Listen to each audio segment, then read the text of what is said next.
Good morning. And if you can believe it, this is an underground film collective.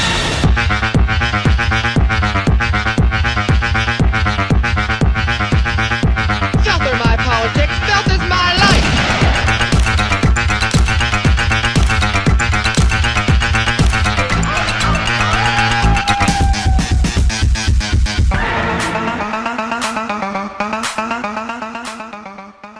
Tonight we have a very, very special screening. Starstruck was a dream of ours from the very earliest iteration of this film club. And I guess without further ado, I'd really love to invite the director of Starstruck, Gillian Armstrong.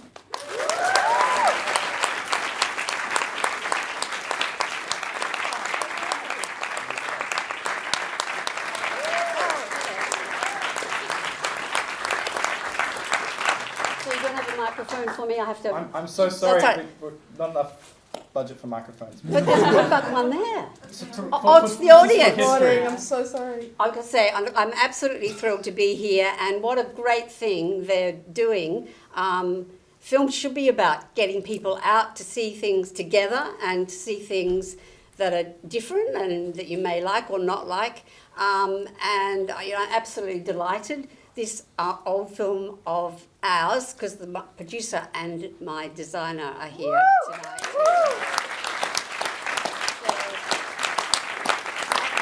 At the end of the film, you'll have the whole three of us, the incredible producer David Elfick and one of the world's best designers ever, Brian Thomson, who I was so lucky to have on this film. Starstruck was actually my second feature film. My Brilliant Career was the first, and then after My Brilliant Career, where I was sort of put in this box of, well, she does, nice period films, women's stories and all this, I really wanted to find something that showed the other side of me. I thought it was such a sexist thing to actually do, to say she does films about girls who wear long dresses. And so when I got this script, it was sneaked to me, because some of my crew members who worked on Brilliant Career also were going to work on this, and were very close friends with David and Brian. And I read it and I just went, I have to do this. And it was a battle. I did have to go after it, as David knows. It was written by Stephen McLean, who basically, he grew up in Melbourne, he grew up in a pub, he had a glamorous older sister, so there's sort of stuff in this which is Stephen, and he ended up writing for rock and roll and pop magazines all around the world. And he has just this incredible, dear Stephen's no longer with us, great wit, and that's part of the story. We all went off to make this film, having never made a musical before and thinking that would be easy. At the beginning, there was a script and it had like a line that would say, and Jackie gets up and sings here, and there was a gap. And then, so-and-so sings here. And I thought, oh, well, that's all right, we'll find songs. So yeah, we learned a lot. It's not that easy to find amazing songs. So it was a joy to work on in every way. I had to go and find two kids who could sing, dance and act, and I think we found two brilliant people who play our main characters. But I won't say any more. Apart from the fact that when it was finally opened in Sydney, David Stratton, the leading film critic of the day, said, "What is Gillian Armstrong doing, wasting her time making a film like this?" So let's see what you think.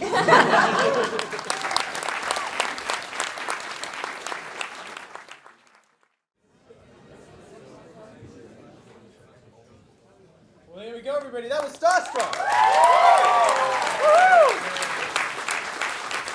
Now, can we welcome to the stage the wonderful Gillian Armstrong, the incredible David Elfick, and the magnificent Brian Thomson.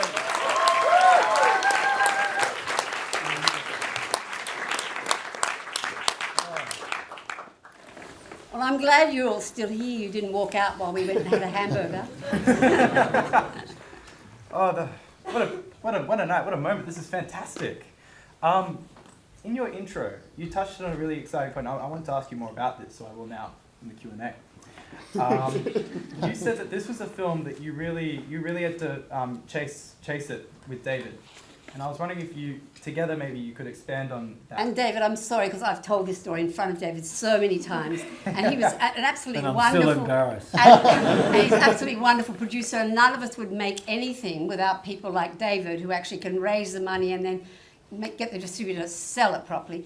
No, David did say when I ran into the writer, Stephen McLean, at a party, and I had these blue suede, like 1940s Lois Lane shoes on, and he commented on my shoes, and then we started talking, and then I said, "You're the writer of that script, Starstruck.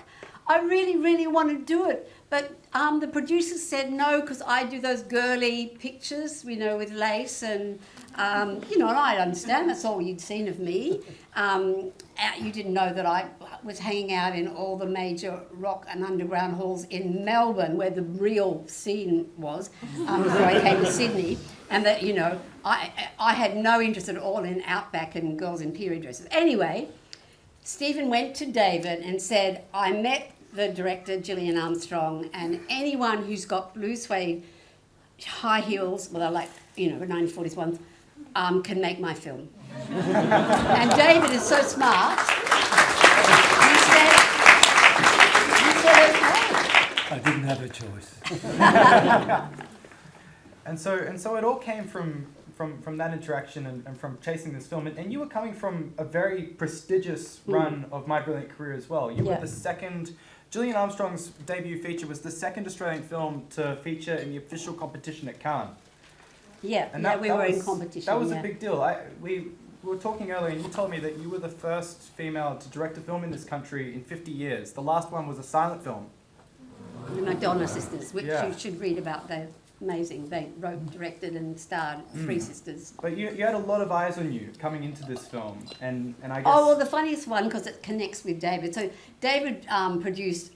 so Phil Noyce and I were in the very first year of the film school. It was a one-year course just to get the thing going, because the government had finally agreed that Australia could have a national film school, and it's finally agreed that Australia could also have a film industry. But because we had none since the silent era, which then it completely crashed, and all these wonderful directors ended up selling tickets, truly, down at Circular Quay to the ferry, and so on. Because we're a small country, we have a unique culture that isn't naturally one that everyone thinks that people all around the world are going to see. So I'm sorry, I have gone off on this tangent. But I just want you to know that you have to all still keep lobbying people to help fund Australian arts and film. So this was such a huge change that Whitlam came in and put money into the arts, and amongst it was money to make Australian films, Australian stories, and to set up the film school. So the very first year of the film school, which was that 1 year we got to make 3 short films, there was no building or anything. We're in an office block out at Chatswood, and it goes to show in the end you don't need an office. All this really. Philip Noyce was in the same year as me, and then whatever it was, 5 or 6 years later, we both got our first features. We did other little things, travelled and all that stuff in between. He made Newsfront, produced by David, and I was making My Brilliant Career. And I said to Phil, if Newsfront tanks, they'll say, you couldn't do it. Philip Noyce was a hopeless director. If my film tanks, they'll say, we always knew women can't do it. So I said, you asshole, you just have to succeed for you. I've got to succeed for a whole half of this nation, all the women. And in the end, I just thought, well, it's the last thing I can think about. I would just go mad. I just better, as my mother said, do my best. And that was My Brilliant Career. But you touched on a really important there in terms of cultural cringe and this idea that us as Australians, we really do struggle to see ourselves as a voice worth listening to, even in our own country. And one reason that we really, we put this program together, we were really excited to break these misconceptions of what Australian cinema can be. And we feel like Starstruck is an excellent Sydney movie. I know throughout all of the locations and just being able to see, how wonderful was it seeing our city on screen?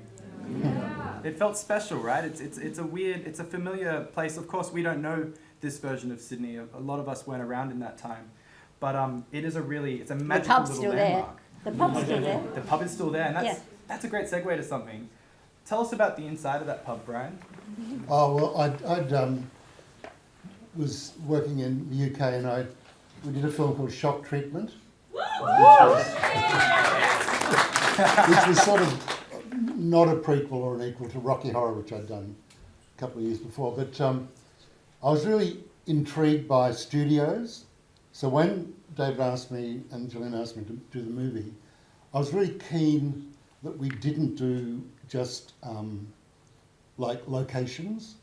So we decided to do all of the interiors are all But also, Brian, sets. don't forget it's true that a train went by every 5 minutes. Yes. We couldn't have recorded the dialogue No, inside that pub. And it was The only- tiny. Yeah. The pub's tiny, so people still go down there and think they're going to see all that. Yeah, they Yeah. walk in Yep. thinking they'll, because Yeah. there are Americans and so on who went to see Yeah. Starstruck, and they still want to see the theatre, the Opera House too, which was actually at the Seymour Centre.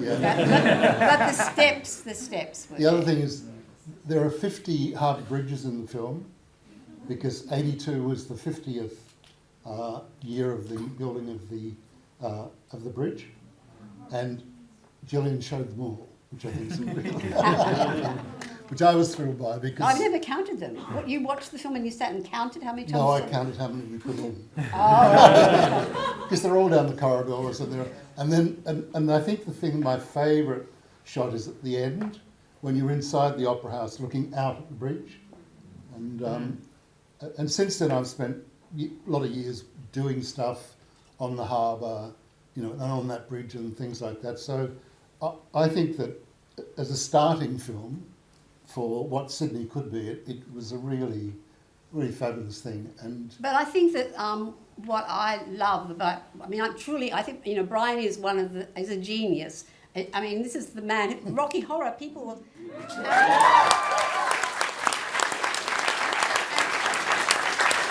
I was so lucky to get him on my film. I remember I had to make a compromise because you were doing an opera or something in Adelaide. You left me halfway through, and we painted one of the sets dark, and which you was very, very upset about. But The lizard lounge. what Brian can bring with his design is this wit. Because someone said to me, "Why are there so many harbour bridges, in the pub all the way down the corridor?" And I said, "Well, it was a gag. I mean, the whole film is like a tongue-in-cheek look at Sydney kitsch, with underneath it this beautiful, heartfelt story. But Stephen wrote it that there they were under the bridge and across the harbour there was this beautiful sail building, and they wanted to get to, and it was fun then to play with all those shapes and things.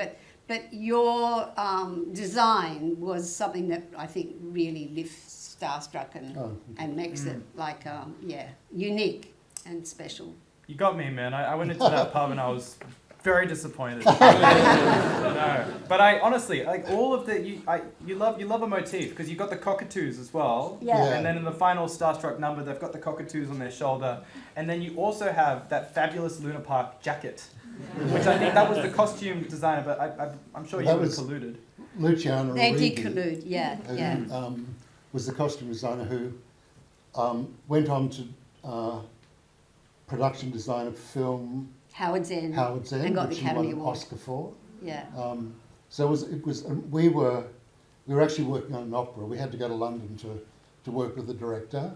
The director had a fight with the tenor in the opera he was doing, and he punched him, and he fell in the pit and broke his leg.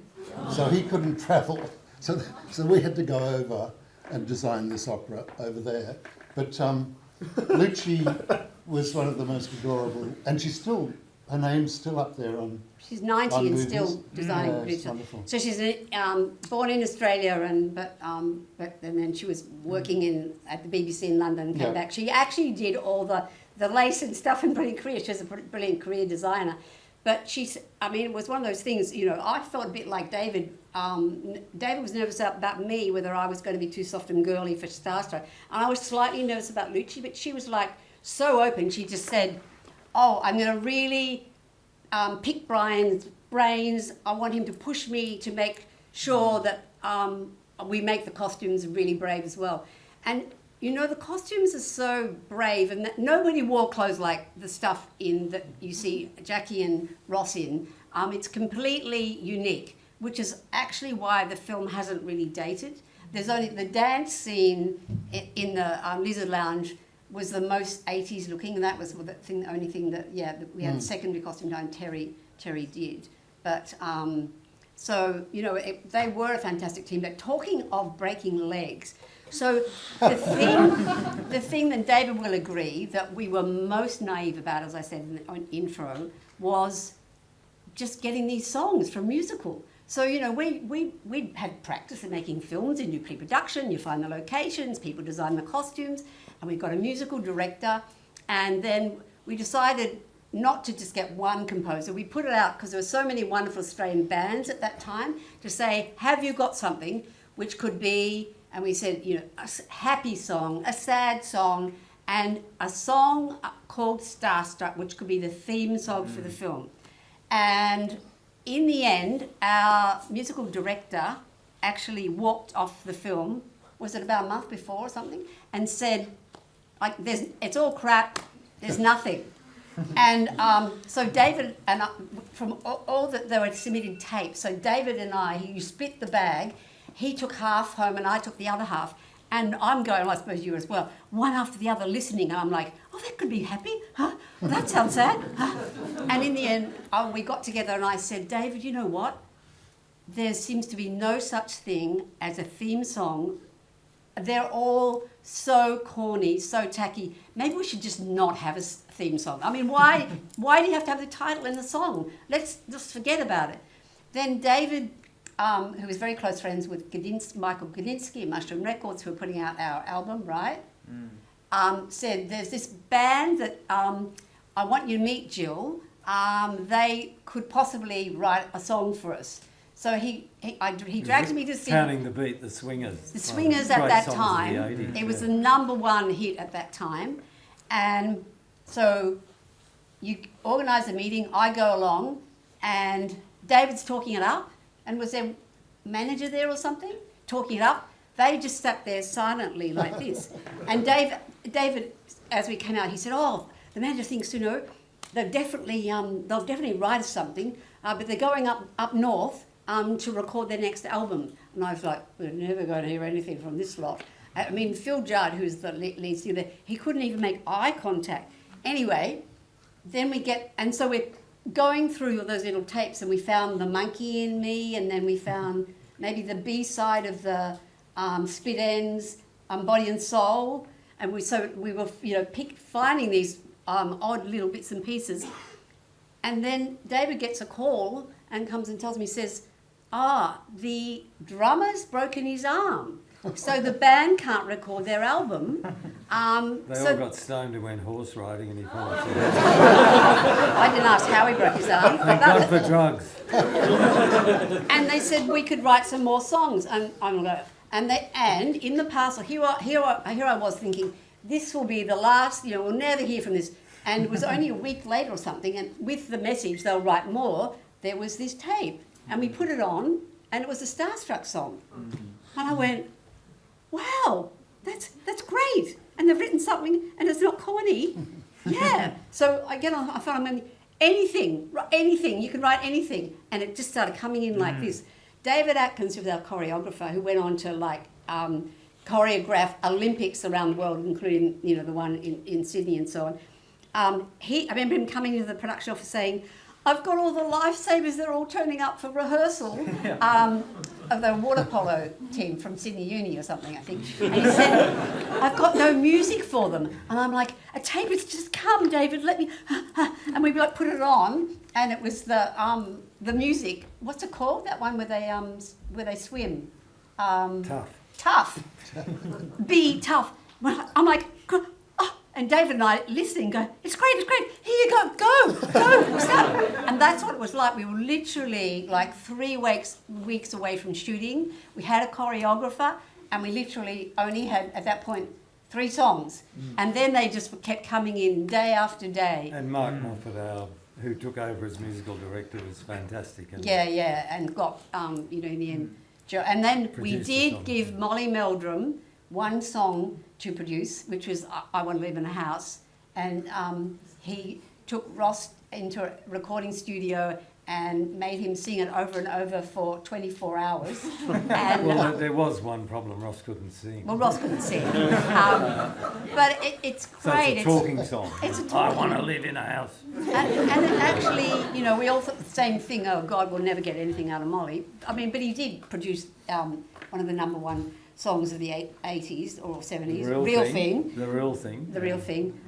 So, yeah, but it was, Molly that's... and Stephen and I all worked together in a music magazine called Go Set. That was our first chance in life. He, not only a surfing producer and surfing movie producer, but a rock and roll person as well. So that was you were very close friends, you and Stephen McLean, from that.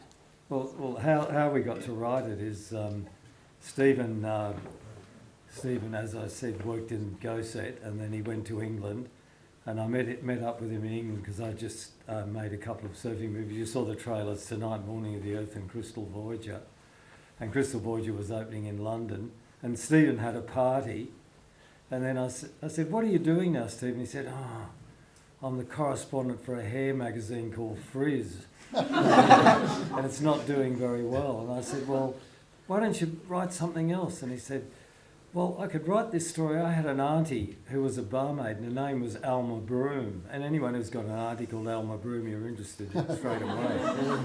And he said, "You know, I want to write a script about the pub that she worked in." And I said, "Oh, that sounds good," because Stephen had a wonderful gay sense of humour. So I had £300 in travellers' checks, and I was leaving the next day, so I gave him the £300 and he started writing.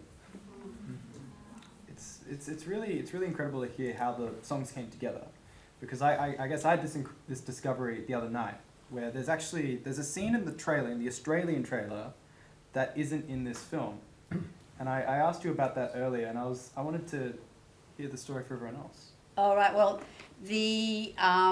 our original cut, there was the film opened with Ross was in the schoolroom and he was sort of nodding off, and he has like a dream, and then all the which is the Starstruck song, and they all the kids all come jumping through the walls as pop characters. There's Marilyn Monroe and Elvis, I suppose. I can't even remember who they all were. And when we got the American distributor after, because they came in after it had been finished and so on, they said to you, I mean, I can remember that they thought the film was a bit long, a bit slow to get going, so we decided to cut it, that opening song, and start with the road with the cars. What it was a school. It was a set. It was chalkboard with "What do I want to be?" or "What." Oh, yeah, probably was. What do I written want to be? All over it. Yeah. And there was a painting, a giant big painting, the same screen ratio, which was called The Fall of Rome, and it was a beautiful painting of columns falling and everything.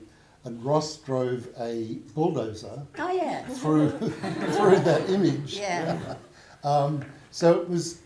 I thought it was a pretty good start, actually. I actually really regret cutting it. Yeah. I think I was saying to Flynn that often when you've just finished a film and you're getting the first reactions and getting reviews, you're so paranoid. If anyone says something like it's too slow, you go, I'll cut that. And I actually regret. It kind of summed up the film in a way. Yeah. The reason, and the distributors were young and everyone wants to put their mark on anything, is that their argument was that was one of the weakest songs and sequences in the film, and the film had so many other great sequences. They said better, and they felt the Lizard Lounge was a stronger musical sequence to launch. Have your first bit of music. Yeah, so that was their reason behind it. And they said, look, it's an adequate scene, but it's probably the weakest scene in the film. Yeah. And maybe we could have shot the bulldozer quicker or whatever. Who knows? But we couldn't recut the scene, so we cut the scene. It was faster to take it off. Yeah. But what was it like taking this film overseas? I believe you had a very successful run initially in New York. I read in an archival paper article. Yeah, the film did well in America, but not as well as Brewing Korea did. And it, I think Americans struggle with it a little bit. But where it did really well was in areas where there was a predominant black audience going to the cinema. So it did well in Philadelphia and Washington and places, but not in the... And a gay following, like did and a really well gay in San following, and Francisco. not in the upmarket white cinemas, but the cinemas that were in black areas that got quite a great... One of the things that I realised about it, it's so much about timing in the end, how well your film goes. I mean, there's often you go, well, there's two films as good as each other. And when Starstruck came out, the people who went to see foreign films and Australian films, because the Australian film industry was blooming, people were going to see Breaker Morant and Newsfront and Brilliant Korea, but they were all white middle class film buffs. And there are art house cinemas. But so that audience were like, there's some like pop musical. And at that time, Australian bands weren't known. So it was like saying, so there was no young people who would go and see something that's got Australian music in it at that point. And yet 1 year later, MTV opened in America, and MTV, because Australia, really because of Countdown, had so many bands that had incredible clips. Most of those clips were made by the art school people that I went to art school with in Swinburne in Melbourne. And so In Excess, Men at Work, all these incredible bands, Australian bands, were launched, and we were suddenly so hip 1 year after Starstruck. But also we think, when we were discussing who would be our main band, and because in the story he's got this hero band that he loves, and we did talk about maybe Men at Work and so on. And I remember you saying the same thing, 2 years later, if only we chose Men at Work, because Swingers, who had that fantastic Counting the Beat, after that they sort of fell apart. And the bass player went to Midnight Oil. He did. I just watched the Midnight Oil film, and there he is. Yeah, but that's life. With it's you win some, you lose some, and then it's sort of been it had cult followings everywhere. And well, see, I first went to it at Bondi Wood, which was where I met David, and it was an incredible experience getting to see it in the pavilion where Starstruck filmed right outside. But the audience that I saw, it was really interesting. A lot of them, it was a lot of schoolgirls who would have seen it when it came out when they were in school, and they were bringing their families to go watch it. And I was talking to this woman who she showed me a Halloween dress that she'd made of the record. Right. And it was an audience of Starstruck super fans. They were absolutely wild for it. Well, I've got to say I've had this incredible experience with this film, more than any of my others, that after this, it was restored. So first of all, it ran in the Adelaide Festival, Film Festival, about 4 or 5 years ago. And like at 4 o'clock in the afternoon, I went down there and I said, oh God, no one will be there. And then the head of the festival said to me, I'm going to introduce the film today. I said, oh, that's very nice. And she came out and she said, I want to introduce this film which changed my life. I'm looking at her. And she said, I was a little girl in Maitland. When I saw Starstruck, I went, there's another world. I can be part of that. I don't have to stay in this town. I want to be Jackie and Angus. I want to be in the arts. I want to be a bohemian. And then I'm looking and thinking, gee, I always thought she dressed a bit oddly. She does dress a bit like Jackie. And she had curly hair like this. And then I looked at the audience. In that audience, at 4 o'clock in Adelaide, 4 or 5 years ago, there were people who had made a cockatoo sitting on their shoulder. There were people who had wow suits. And I'm like, who are you all? What are you doing? And they said, we're all the ones who saw it over and over and over when we were 12. And when you had 2 number-one hits, that was Body and Soul, and what was the other one? Was in the number one. And we were watching Countdown, and then, we did hear from the distributors that we had 10 and 11-year-olds going back and forth and seeing it 10 and 11 times in the cinema. which was a bit disappointing because they probably got half price, right, David? And I'd have like some friend come up to me and say, "Oh, I went and saw your film with my daughter. It's actually quite good." And I was like, "We thought we were making it for adults." And I was so disappointed because it was partly this whole David Stratton thing saying it's a piece of fluff, you know, it's a waste of time, waste intellectually, and then It's called a punk musical. You think it's got nothing to do with it? then at that screening, other people put their hand up. So I just want to say I went into dance because I saw that film. This happened at the Melbourne Film Festival 6 months later.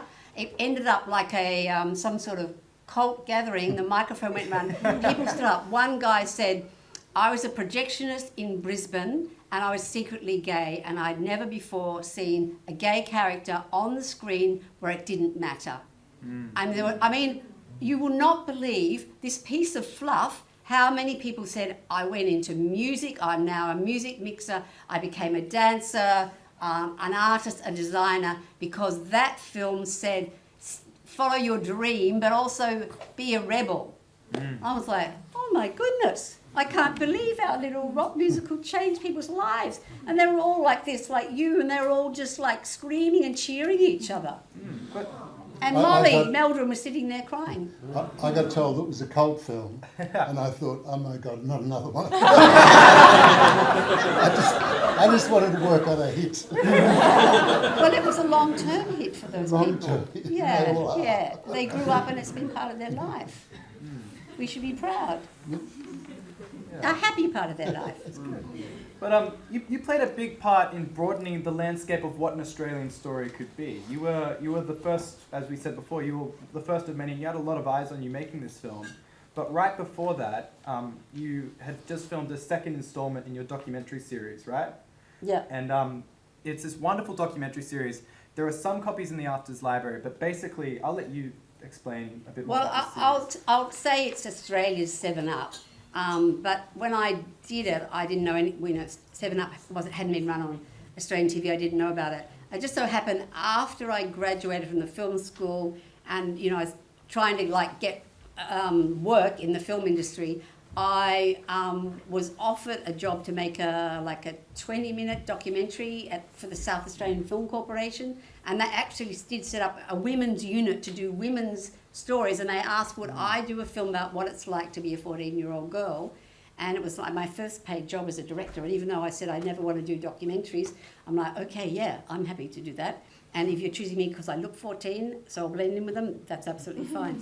Anyway, we found these 3 best friends, and they were the absolute opposite to what the producer wanted. The producer wanted the new wave, new, brave, modern 14-year-old, and I met these 3 girls who, I was just so surprised that they, their dreams were so small. Basically, I said, what do you want to be? They asked me how old I was, and I said, well, I'm over 21. And the first thing they said is, are you married?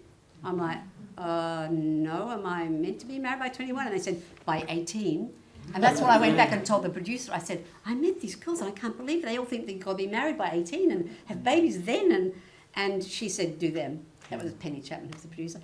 Yeah. And so those 3 girls, Kerry, Josie and Diana, I approached them and they agreed, and they said, we will be in the documentary and we'll be honest. And I said, and actually there was a point where I had to say, if you tell me that or if you smoke on camera, your parents will see this. But anyway, so that was Smokes and Lollies. And then I went away and made a couple of other feature films.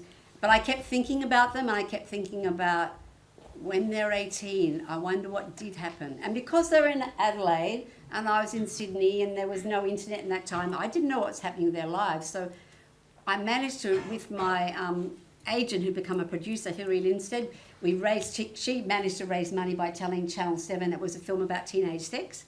And we went back, and then when I was in the cutting room, I realised that it was an incredible thing to have caught people growing up, because I had their baby 14-year-old face, and I'd ask them the same questions, but they didn't remember because it was 4 years ago. And so I'd have them answering the question at 14, and then I'd cut, and they're at 18. And they did a lot of living, I've got to tell you, in the time that I was away. You know, Josie by 18 had 2 children, and Diana was having her first. And so then I put that together. 14's good, 18's better. And then I just went, well, I've got to come back again. And you followed them over like 38 years, right? I have, yeah. Yeah, and I guess one thing I watched this right after I saw Starstruck, and the thing that immediately got me was that Starstruck is this wonderful like dream, and it's a celebration of people like striving for what can sometimes be the impossible, and then you contrasted this with this film about these poor women that just didn't have anything to look to, and to see where their lives sort of ended up in the pitfalls that they ended up in, and how they sort of had to fight against that. And I wanted to know, was it, at the time making these films, was it an intentional choice? No, not at all, no. No. And the story, Starstruck story is Stephen's story, really, isn't it? Yeah. Yeah. And actually, this whole thing about being put in a box after a brilliant career, that she only is interested in women who achieve. One of the reviews about Starstruck said, Gillian Armstrong has done another film about a redhead woman who achieves. I'm like, what? So no, I mean, there's a lot of wonderful things about those girls' lives, about and how brave they are and how resilient they are. I don't think happiness necessarily means that you have to be on a stage with people cheering. There's a lot of ways in life to have happiness. It's really So wonderful. you don't have to be a redhead who hangs from a star. Well, there we go. Well, I think let's open it up to the audience now. Does anyone have any questions for our wonderful guests? We've got a very brave soul over there. Yeah, hey, thank you, Gillian, for presenting the film. I was just wondering regarding. I'm sorry, could you project a bit more? Oh yeah, sorry. Can you hear me? Yeah, but a bit louder. For everyone else. Alright. Okay, I'll try to be as loud as I can. No, I was just looking a little bit into the documentary, the recent documentary that you made about Arden Kelly, right? And I was just thinking about that great production design, sort of the rescuing that sort of character, the Australian character, for everybody to see. So I was just thinking, by the fact that you were talking about that, you're probably the first women that in that time was able to make a film, right? So how the industry was looking then and how it's looking now. Now you're sort of discovering those treasures for the rest of at least for here for Australia to see.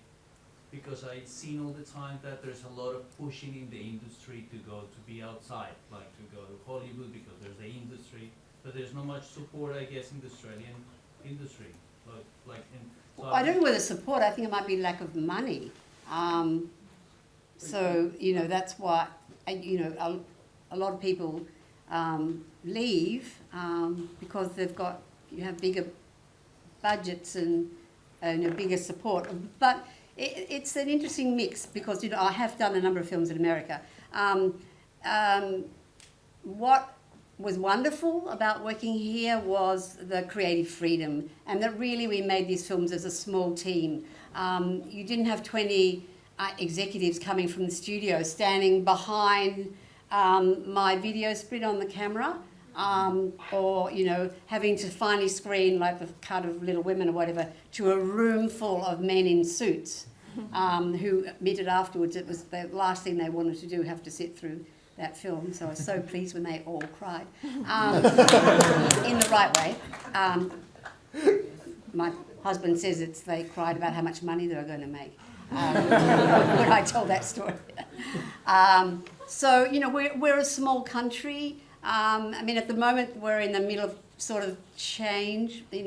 I really don't want cinemas to close. I do think seeing something on a big screen with sound all around us and hearing the other people laugh and so on is so special. But Verona's gone, and and you're all streaming, and I'm streaming, and but interesting to see, because in the beginning the streamers were like the indie production companies in America. When the Fox Searchlight and so on was set up, they were like going to do like really brave things and trust in the filmmaker and the script. And then it ended up, well, only if you got one big star, or only if you got two big stars. And the streamers seem to be going a little bit like that now. They were in the beginning when it was sort of Fargos and really sort of brave, interesting material. There's still a lot of brave, interesting, but there's still a lot that's like, it's got to be a true crime, or the documentary's got to be, you know, a sport or musical star. So commerce always comes in because someone's running a company and they want to make the most money, and then they start pushing towards formula. So the thing that was wonderful about the Australian film industry when we all started out was that it was generally like one or two producers, and I mean our main backer would have been Hoyts. We didn't know. Hoyts. Yeah. And they didn't. And private, you know, people. And put private, money in, yeah. but we had great creative freedom. Even though we didn't have much money, we had to be really smart and really brave and imaginative to tell the stories. But you know, in the end, rather than have notes from 20 people wanting to dumb it down, make it more accessible, or just because their ego thinks they've got a better idea. So there's been a lot of joy working here. Mm-hmm. And there are good people to work with in America, as I found as well. Fantastic. Okay, could I get a raise of hands to see how many questions we've got? And I just want to know, Gracie, what the time is, because I know that we're... What's the time? Well, what time is it? 25 past. 25 past? That's right. All right, well, we get kicked out at 9. Yeah, but they turn out the lights, lock the door. Yeah, they actually do. They turn the screen off. It's really... But it's okay, because we're going to make a reality program. Yeah, I reckon we've got good time for maybe like four or so more questions. Let's see some hands. Who have we got here? Okay, so I've got a hand over here, and I've got some hands in the booth, but we'll see. We'll go with the hand in the blue shirt. Hi. Thank you so much. That was amazing. I loved that. That was my first viewing of Starstruck. I absolutely loved it. Just going on the conversation you were having before about creating things on a small budget and something that's so fabulous. Yeah, I'd just like to hear if you have any thoughts about creating something that is so camp and fabulous and inspiring on a small budget from each of you, and also from Brian in particular with his other films like Rocky Horror, which I adore. Because I feel like those things, there's just something so inspiring about. Look, you can do anything. Yeah. I mean, there's a story about Brilliant Career. We're 3/4 way through. Luciana, the wonderful designer, had gone so over budget in her art department, which apparently she always does. And the line producer came to me and said, the opening scene where, you know, your character's in her own world and there's a dust storm outside, I'm sorry, we've got no money for the fans for the dust storm. I'm like, what? So I'm in, in the middle of the shoot. And so the DP, Don McAlpine, and the first AD, Mark Edgerton, and I, every night sat down. I did ring the other producer, Margaret Fink, and say, Margaret, this is the opening of the film. I mean, what can we do if we got nothing? We can't make the dust storm. Oh, darling, we tried. We asked everywhere. There's no money. So so we went through it, and then Don said, what about if, because we're in the outback, we can get a farmer's plane and the propellers could make the dust. And we go to our line producer, and she said, then she comes back the next night. So I checked it out. To actually get the plane to where we're shooting would cost more money than we've got. And then I'm like, could be something else, could be a flood. Well, no, how do you do a flood in the middle of the it was just like, I was having like complete, it's the opening of the film where you establish that she's in, there's terrible things happening in the real world and she's in her fantasy world. And then I was just going to sleep one night and went, I don't show it. I only ever shoot through the window. So we only have to, or I shoot back. So we only have to cover the window with dust. So that whole opening scene of this Cannes-selected film, half the crew were there, make up everyone with shovels, and we had one little fan, and the dust went across the window like that. And then the big wide shot where we were meant to have the beginning of the storm, Don McAlpine said, if they lay down some gravel or something up there, I'll do a wheelie in the unit vehicle, and that was so there's a puff of dust, which basically the second, and Don, who's any chance to do something in a hot car, so he just zooms out of frame, it cut boom, and it's just this tiny puff, which is the beginning of, so that, I hated both my producers. I don't think I talked to the line producer for about 6 months because I thought that was so horrible that they did that to me. But I've got to say, it was so much better and it actually so much more imaginative than if we tried to do sort of a storm, which would have always been a bit undercooked because Australia hasn't got that sort of money. We didn't have huge machines. So it's that thing. You've got to use your brains. So the crowd scene in Starstruck at the end with all the kids dancing and so on was the same thing. We had no money to pay for extras, and you were talking to what's his name from Hoyts? Terry Jackman. Who were one of the investors, about we're trying to find some way where we can find these kids to be in the thing, and Terry said, I'll ring my daughter's school. So what we did, we had like this much, a bit bigger than this to fill in the Seymour Centre. Was it, how many, was it all one school or 2 schools? They only could do... School. What's the school at Loretto? Loretto, we had them for half... So we gave them a choice. You could either stay in school and be taught by the nuns or come and see a concert. But we only had them for half a day, and David, our choreographer, was so incredible. He literally, if you all came in, he would have you within 10 seconds all going absolutely in time, up and down, and doing all those strange things that they did. And then they all went at lunchtime, and he had another lot in, and he taught them. And that's one of the joys for me watching.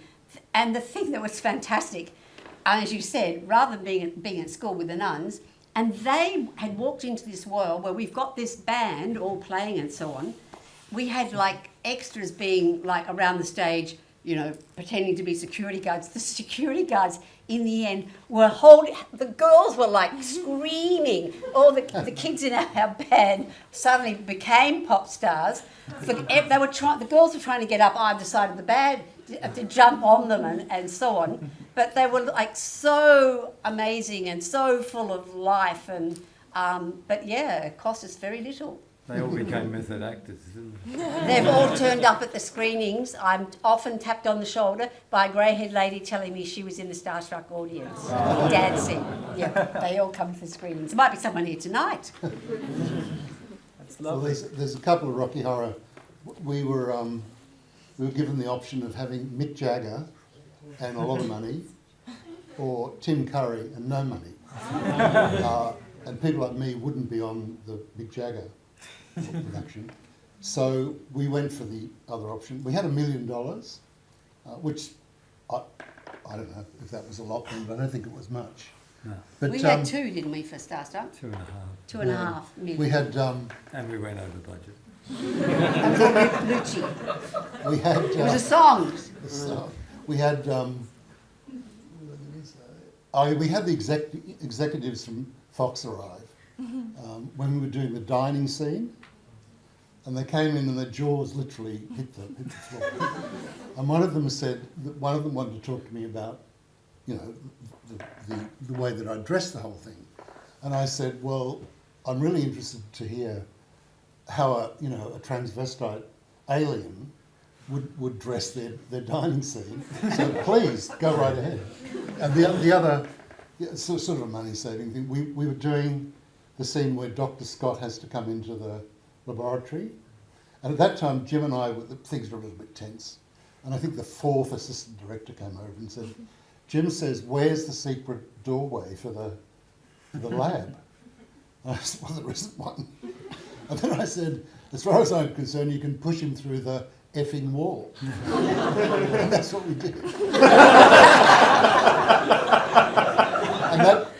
And I think everything we do is like Gillian's fabulous. I remember it being a mad mayhem at the beginning of that film. But then again, I'm a friend of Judy, so David got what was going on. But you telling us there was a couple of windows and Yeah. it's fabulous. And Rocky Horror is full of things, and everything you do is full of things like that. I worked on a film called Rebel, and we did this massive scene over where Darling Harbour now is, which was an old railway kind of terminal. And we were doing this scene where Debbie Byrne, who was in it, was going to sing this big number, walk down the street, and they're all billboards and all that kind of stuff. And the dialogue, we had a sort of a little kind of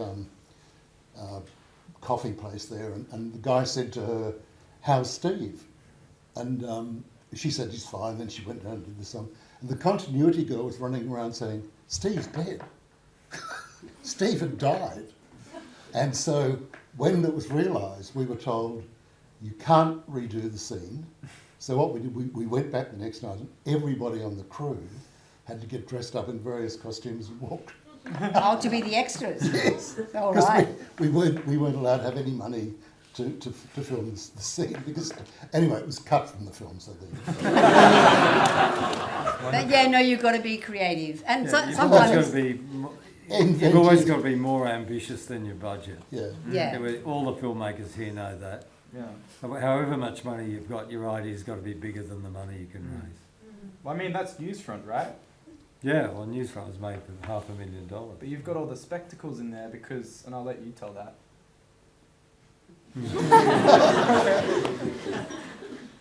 Well, when we started, has anyone here seen Newsfront? Yeah. Okay, well, I'd made a couple of surfing movies, as I mentioned earlier, and I liked the idea of cinema as spectacle. And I wasn't too enamoured with the early Australian films. Seemed to be a lot of people sitting around talking in terrace houses. And so I thought, how do you get spectacle into a story if you can't afford to shoot it? And then the idea came up that I'd loved the newsreels as a kid, and remember seeing the Maitland floods as a little boy at the newsreel. And I thought, we'll put fictional characters back into real events, and that's how we'll get our spectacle. So the trick with Newsfront, of course, was to match the spectacle of the real thing and make the fictional characters look like they're really there. But it was a real challenge. But Philip did a great job on it. There we go. Let's throw to the audience. Let's see who we got here. Let's see some hands. You, sir, in the booth. Yeah. I was just wondering, what's the dynamic like working with a choreographer as a director, and how do you go in there with an idea of what it might be, and then that collaboration with a choreographer coming in with their idea, and yeah, that is very interesting to me. Okay. Well, I mean, normally, working with any member of the crew, it's the same thing. You're employing a person that you think has got great talent and vision, and then together you hope that they're going to come up with something great, which is basically your vision. I'd never worked with a choreographer before, obviously. It was just my first musical. But I knew what I didn't want. I didn't want pretty dancing. I didn't want the sort of dancing that David Stratton liked in Singing with the Rain. I wanted it to be odd, and I interviewed a number of choreographers, and it was David that sort of really got what I was talking about, and then together when we started working on it, he would show me sort of steps and then come up with ideas and show me and I just thought, what he was. I said, make it ugly, and and he just went with it. He was just so clever and so creative, and he was really under the gun more than anyone, because that music came in so late, and then he had to get them all rehearsing. But I've got to say that I did learn one thing, that as a director, that because we put together like all the people at the pub who were in the bar all the time, because they had to do body and soul. So he had them, they had to all meet together every Saturday. This is before we started shooting, to learn the dance. And then he had the New South Wales polo team doing the water ballet, because they'd But all the actors in the pub, when we came to shoot were so relaxed with each other because they'd known and danced together for months. And it was, I thought, I should make every rehearsal be about people learning to dance. Because the main thing you want with your actors, if they're in a scene where they're meant to feel like they've known each other for years, it actually was a huge bonus. No, it's really special. I'm not sure if we're gonna have much more time, but most of us are gonna head to Watson's after this. So if you guys would like to join, you'll be able to get to quickly say hi to everyone as we walk over there. But I just wanted to say thank you so much everyone for coming. It's been such a beautiful little evening. I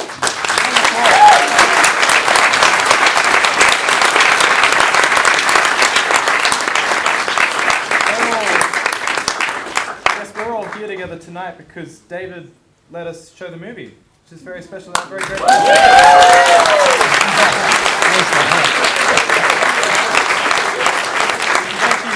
Assembling your A-team for tonight. It's been such a beautiful screening. We have a wonderful team running this as well. We want to shout out Parker, Max, Arden, Saoirse, Ryan, Em and Finley, the future of the club. But thank you everyone for coming. It's going to be really special. Let's take an audience photo. Let's get get up. Everyone who worked on this. Come on, Max, Ryan, run down. Come on. Oh, and also Alan Butterfield. Alan Butterfield built this cinema. He was here tonight to make sure we had a good run. So are we in the audience photo? Yeah. So if you would like to stand in front of the audience. We're in the No, we are Alright. being reserved.